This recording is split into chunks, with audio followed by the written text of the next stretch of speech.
नमस्कार प्यारे बच्चों, मैं आपका हिंदी अध्यापक अनिल कुमार, आचार्य तुलसी सर्वोदय बाल विद्यालय छतरपुर नई दिल्ली से आपका हार्दिक अभिनंदन करता हूं।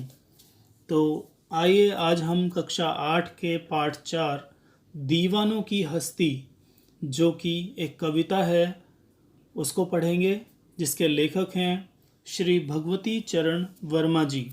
तो आइए शुरू करते हैं आज की हमारी कविता दीवानों की हस्ती। हम दीवानों की क्या हस्ती है, आज यहाँ कल वहाँ चले, मस्ती का आलम साथ चला, हम धूल उड़ाते जहाँ चले। आए बनकर उल्लास अभी, आंसू बनकर बह चले अभी, सब कहते ही रह गए अरे, तुम कैसे आए कहाँ चले। इसमें जो कवि हैं वो कवि कहते हैं कि उनका जो स्वभाव है वो मस्त मौला है। वह एक स्थान पर टिके नहीं रहते, वे जहाँ भी जाते हैं चारों तरफ खुशियाँ फैल जाती हैं, जैसे मस्त मौला आदमियों का स्वभाव होता है।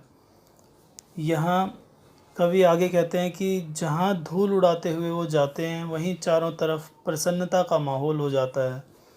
कवि रमते जोगी की तरह हैं। वह मन में कभी खुशी ले आते हैं तो एक पल में कभी उनकी आंखों से आंसू निकल आते हैं। कवि कहते हैं कि वे इतनी जल्दी आते जाते रहते हैं कि लोगों को पता ही नहीं चलता कि वे कब आए और कब चले गए। किस ओर चले यह मत पूछो, चलना है बस इसलिए चले, जग से उसका कुछ लिए चले, जग को अपना कुछ दिए चले। दो बात कही दो बात सुनी, कुछ हंसे और फिर कुछ रोए, छक कर सुख दुख के घूंटों को हम एक भाव से पिए चले। आगे कवि कहते हैं कि यह मत पूछो कि मैं कहाँ जा रहा हूँ, मेरी मंजिल क्या है, क्योंकि इसके बारे में तो मुझे भी नहीं पता। जैसे कि मैं एक मस्त मौला व्यक्ति हूँ, एक जगह ठहरता नहीं हूँ, चलता ही रहता हूँ, इसलिए बस चलते ही रहना है। इस दुनिया से कुछ ज्ञान उन्होंने प्राप्त किया है, कुछ सीख ली है, उसको लेकर वह आगे बढ़ चले हैं। जो भी उनके पास था वे भी इस दुनिया के साथ बांटते हुए आगे चल पड़े हैं। कवि जहाँ कहीं भी पहुँचे वहाँ के लोगों से खुशी खुशी से मिले और उनसे अपना सुख दुख बांटा और अपने मन की बात कही। आगे कवि लिखते हैं कि हम भिखमंगों की दुनिया में स्वच्छंद लुटाकर प्यार चले, हम एक निशानी सी उर पर ले असफलता का भार चले। अब अपना और पराया क्या, आबाद रहें रुकने वाले, हम स्वयं बंधे थे और स्वयं हम अपने बंधन तोड़ चले। तो ये अंतिम पंक्तियां हैं। इन अंतिम पंक्तियों में कवि कह रहे हैं कि यह जो दुनिया है, दुनिया के जो लोग हैं वो भिखारियों की तरह कुछ ना कुछ मांग करते रहते हैं। जैसे भिखारी की आदत मांगना होती है, इस दुनिया के लोगों को उन्होंने भिखमंगे कहा है।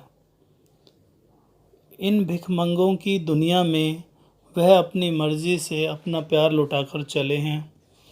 वे अपने हृदय में यही एक निशानी लेकर आगे चले हैं। उन्होंने जीवन में असफलता भी पाई है, हार भी मानी है, लेकिन उसका बोझ स्वयं ही उठाया है। इसका मतलब यह है बच्चों कि चाहे जीवन में असफलता मिली हो या सफलता मिली हो, उन्होंने उसका जिम्मेदार स्वयं को ही माना है। तो इससे हमें यह सीख मिलती है कि हमें अपनी सफलता और असफलता दोनों के लिए स्वयं को जिम्मेदार समझना चाहिए, किसी और को उसका दोषी नहीं समझना चाहिए। उन्होंने उसका बोझ किसी और के ऊपर नहीं डाला है। आगे कवि कहते हैं कि जो अपनी मंजिल पर रुके हैं वह आबाद रहें, यानी कि जो एक जगह बस कर रहते हैं वे आबाद रहें। यह कवि आशीर्वाद देते हैं। कवि कहते हैं कि हम स्वयं ही इन बंधनों में बंधे थे, अपनी स्वतंत्रता से, अपनी मर्जी से, और हम स्वयं ही अपने यह बंधन तोड़कर आगे चल निकले हैं। धन्यवाद प्यारे बच्चों। आशा है आपको कविता का सार समझ आ गया होगा। अब आप आसानी से इस कविता से संबंधित प्रश्नों को हल कर पाएंगे।